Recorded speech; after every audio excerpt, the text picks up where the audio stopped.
Barca got what they deserved out of this game in the end, which was nothing. Yep, of course, all to do in the second leg as it finishes Atletico Madrid 4, Barcelona 0. Luis Garcia is with us, but I want to start with Alex Kirkland.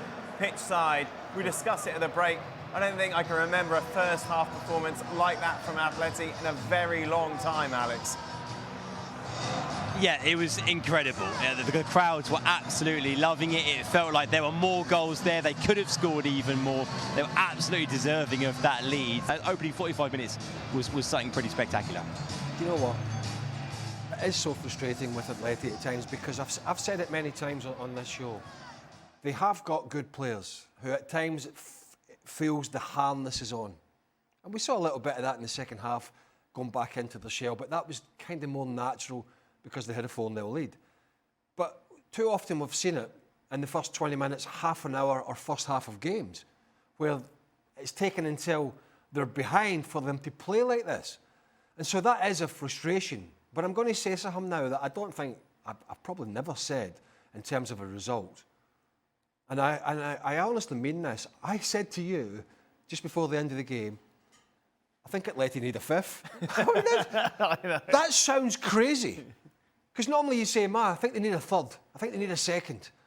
I said to you, I think they need a fifth because that's how bonkers Atleti can be, particularly away from home, and that's how bonkers this Barcelona team can be. Yeah. Now, if they defend like that again at home, the chances are they won't keep a clean sheet. And will they defend like that again? I mean, possibly. Ian Darke and Steve McManaman in the commentary were saying, somebody's going to say to Hansi Flick, we can't keep doing this. But he's already been steadfast and said, I don't care. I'm going to take the bad ones on the chin and we're going to keep doing our defensive line this way. That's why I say it is possible for this Barcelona team to score 4 at home. There's no question. That's how good they can be. They were not tonight. Far from it. In fact, they were very poor tonight going forward. But they, you could argue, are one of the top 3 teams in European football in terms of attacking talent. So they could score 4. Mark my words. But they could lose another 4 at home. Yeah. That's why the second leg, and I mean it, people maybe think I'm crazy, the second leg ain't over. And I'm not selling that for TV. No. Because we have it. No, because I'm telling you. I think everyone thought you were. I mean, in case I'm trying to play the corporate card and sell it, I am not. That's how crazy Barcelona can be. Another crazy thing to say, which I think is true as well, Luis, 4-0. Barca were lucky to be 4-0 down at half-time. Yeah, definitely. We saw just on the highlights another 2 chances, big chances in front of goal, where Atletico Madrid would have had even a bigger result. And I want to pick it from Craig. I totally agree. When I saw Kubasi scoring that first goal, I thought, okay, this is going to continue open. And the line was just right there. So I don't even have to do this U-turn or this movement first to try to break that line. You just have to make the run into the space. And when you face a team with so much speed on the wide areas, you're going to struggle all the time. I can guarantee you, almost guarantee you, the second leg, Barcelona will be much better going forward. Rarely see 2 performances like that from their front players. So I think that's pretty much nailed on. They will be much better at home going forward.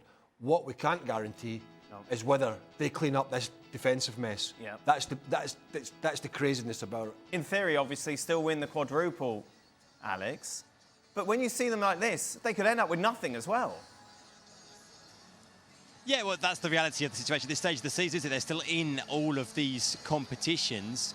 But there are questions. Look, they're the favourites right now to win La Liga. They're sure just a point ahead of Real Madrid, but look at Real Madrid. They are far from the finished article either. In the Champions League, it does feel like they've dropped off from where they were last season when they genuinely look like one of the 2 or 3 best teams in Europe. And the Copa del Rey now looks extremely difficult. I agree. It's not impossible. There's still a second leg to come.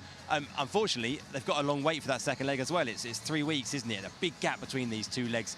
In that time, the state of the form of the 2 teams can change. Injuries, players coming back from injury as well. Barca with some big players missing today. So a lot can happen before that second leg, but it's a massive ask, especially that it finished 4-0. If it had been 4-1, okay.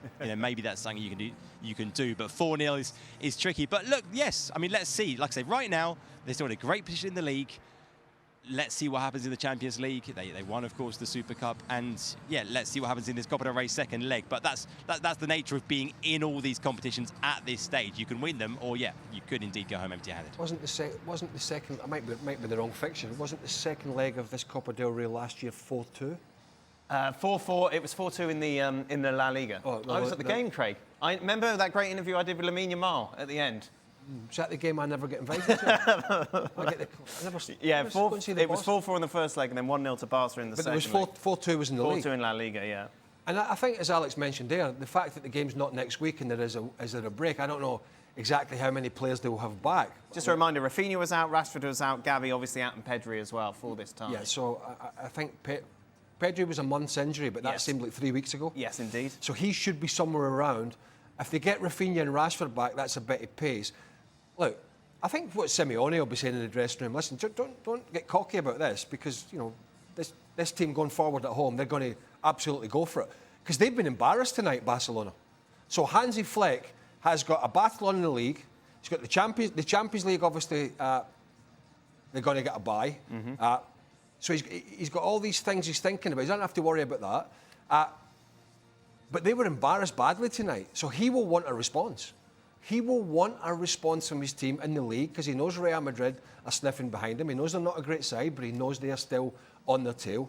And he will be looking for his players to give him, in the second leg, what he didn't get tonight. I mean, they were absolutely horrendous tonight. Yeah, they got better in the second half, but they had to push forward. And yeah, they defended a little better, but obviously Eric Garcia got sent off. That was last ditch. But they didn't have to defend as much in the second half, because Atleti just sat a little bit deeper, as they do sometimes. But what he saw from his team in the first half was nothing short of embarrassing. So I do expect a response from them, particularly in this competition.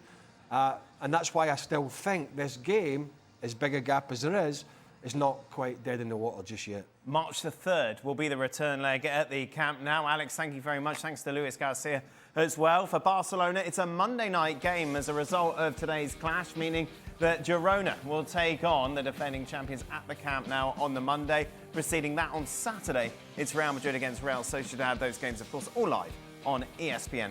They haven't complained about that, have they, Real Madrid? You know, Barca getting some rest, you know. Make them play on Saturday.